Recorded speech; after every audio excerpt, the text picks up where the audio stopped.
Welcome to part 1 of 3 of Customizing Your Karate. It's a small mini series that I'm filming. Part 1 is focusing on the middle block and customizations you can make to this movement here. I get a lot of questions as to what it means, and this video is going to be focusing on different customizations you can make to this movement based on trapping, striking, and limb destructions. Coming up.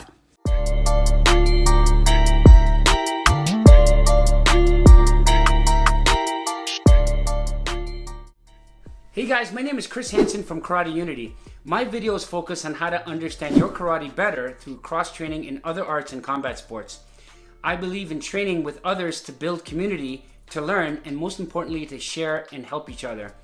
If you're new here and you like what we do, please subscribe and check the description box below for more important information. So, let's punch in to the video. I'll be demonstrating the Churanoke. It's quite misunderstood as a block, but there's so many different things you can do with it based on a concept. So here's my take on it. So as you can see, there's a crossing motion, and this particular hand, like if you were to take and look at two different pieces, this piece here is doing this, and you can do it open hand, and this piece here is doing this. So there's a level change. So the way I interpret it is if the hand's up, okay, I can use it to kind of just quickly move the hand and hit here, and trap and hit. And it's done very quickly on an entry. So boom, and I'm changing angles just so that for that second I angle up, and I come up and hit. So it's like a back fist. Okay, if I were to just do it on the single hand, right, I get boom and just kind of hit this way. And I've done this in sparring. Next piece is if you just isolate the backhand. So the backhand is doing this. If you just isolate this piece here, it's a very simple thing.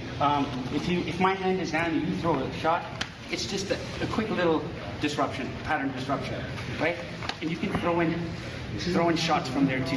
Use it as a pattern disruption to come on the inside. The inside here, I can use it to come off this way as well. Right? I'm using the same concept. Another entry. So it's just to get past the hands. Just past the hands. I'm just cutting. Just to get that. Boom. And I'm hitting. So it's just an entry. So you're just doing that, right? So it's very different. The phase shift in thinking from here against the frontal attack, as you can see, when you do cross train, it just opens up avenues for so many different ideas. So once again, you're here, and I just use that I'm using the same thing with angles. So I'm just using that same blocking motion, but I'm using it to enter space, just to grab this, right? Just to do some from here. Sensei Mark, Sequel Mark. So it's a destruction option. You see this a lot in FMA and a lot of Southeast Asian martial arts too. And I kind of clued in because of that crossing hand motion and the hand coming up kind of thing. So, the hands are up, whether it's high or low. If it is high, nice, because then what I'm going to do is I'm going to hit this. I'm going to hit this, okay, and then I'm going to come across and strike it. So it's the same motion. So it's like, boom, from here and hit.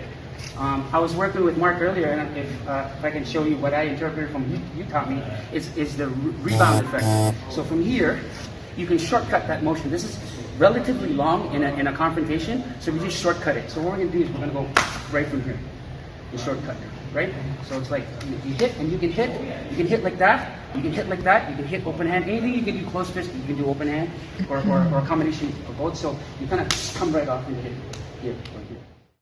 So there you have it, folks. You have the middle block, or the Churanoke, shown in 4 different ways. So just to review, we use the low-high concept as an entry to a strike, to angling off, to kind of like a back fist, uppercut, kind of upward jab type of thing.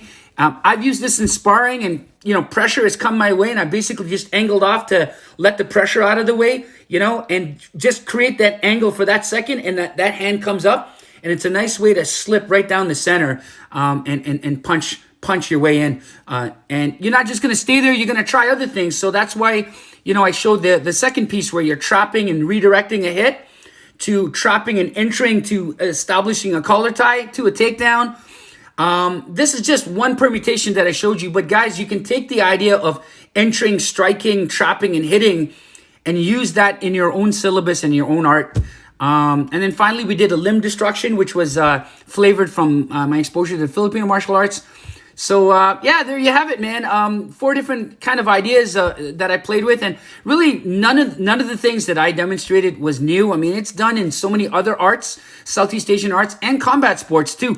But you see, the beauty is, for me anyway, is when I see the biomechanical connections with karate to all of these other cross-trained arts, I really enjoy it. And what's important too is I get a chance to trade with other instructors that kind of give me their little flavor and inside take on what I'm doing and what they're doing, and it's all great, man. But anyway, so hope you like this video. Please like and subscribe, and keep training. Peace, guys. 1, 2.